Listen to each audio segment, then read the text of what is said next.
This is the Vampire Accounts Siege Survival Guide for patch 6.0.3.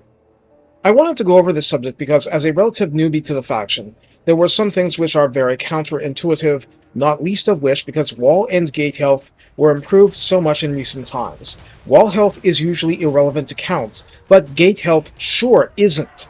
Most Vampire Accounts units really suck at bashing gates. Yes, I went there. So what dominates the siege game for the counts?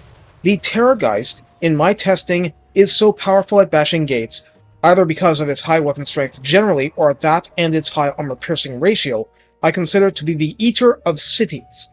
It's hard for me to get a campaign to go far enough that I have a Tier 5 Drakenhof to be getting them at will, but hey, they're awesome. We will compare all else to it. My virtual stopwatch says it took 2 minutes and 29 seconds to chew through a Tier 1 major settlement gate. Number 2, which I will warmly categorize as the Gate Crasher, is the Vargulf. This again is probably partly because it's armor-piercing, but it also attacks stupidly fast, and this combination means its lower weapon strength doesn't stop it from tearing down gates in fairly short order.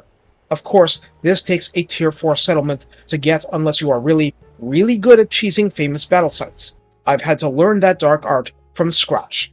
Anyway, the math says 4 minutes and 17 seconds. Of course, if you gave it help, that process might go faster. Number 3, which I termed the Honorary Battering Ram, may surprise you. It is the Black Coach. Yes, that unit. The one a lot of YouTubers say is useless. I mean, yes, it was buffed a lot recently, but I see people who think that it still can't, dominate a fight. Notwithstanding that, I consistently see it getting 175 kills in a fight when I'm not even microing it to undeath. But that's not the point here. Despite its low melee attack, it bashes gates stupidly well and also occupies less raw space than the Vargeist if that matters, but basically doesn't need the help. In short order, it will wreck gates. It too has a low attack interval, but also is the one unit in the entire roster that natively has flaming attacks, which grants plus 50% damage against buildings. Now, this can't hit walls regardless. I don't know if the flaming damage is what's helping against the gates per se, but to actually outdo the Vargulf, yet not being a Tier 4 building unit, but rather obtainable at Tier 3, is really something else. And also, yes, it will do lots of damage to blockers inside cities. I had to learn that. That's very important. Note that the Corpse card with Balefire grants flaming attack to units. Might not help with the gates necessarily, but consider it for other stuff. My math shows it at 3 minutes 27 seconds. That's a good minute better than the Vargulf unaided. So I didn't list these in perfect order, but the Vargulf brings so much else to the table, it deserves to be a higher tier unit generally. The Black Coach is shockingly effective at being an honorary battering ram like I said. Roster-wise, a lot else is bad at the job. What is still good? Vlad. A Strigo Lord is pretty good. The regular Vampire Lord is better than most others. Necromancers are pretty bad at it. Vampire Heroes and White Kings are okay, better than Necromancers, Lords included. Banshees are horrible. I mean, it's not only horrible for some reason, maybe it's the low reach. Armor piercing doesn't help at all here. But of course, we get the Black Coach from the same building. Hex Wraiths and Karn Wraiths are okay. They are far from the worst.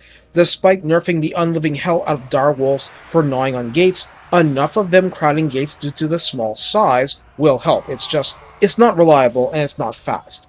Ghouls used to be awful, though they could still stealth climb walls. The recent changes seem to have made them more acceptable. Graveguard are decent, skeletons are not, but for this purpose both will take time. For monsters, Vargeist can do it, but they're not especially good at it. Mourn Ghouls and Crypt Horrors have the right bonuses, but they're still too darn wide. They crowd out their fellows, and the net result is a mediocre and anemic effort. Bottom line, if you want to bust down a gate on a far flank for Dire Wolves to pour in and grab victory points, a Terrorgeist or a Vargulf or a Black Coach are your best bets, by far.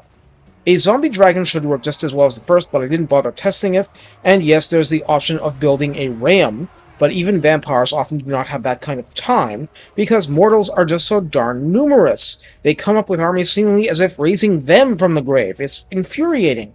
Standing around besieging a city tends to look like a bad call. Fellbats are just bad at it. Crossbowmen can't shoot gates, but can shoot interior towers. A word about them because I don't have a better place.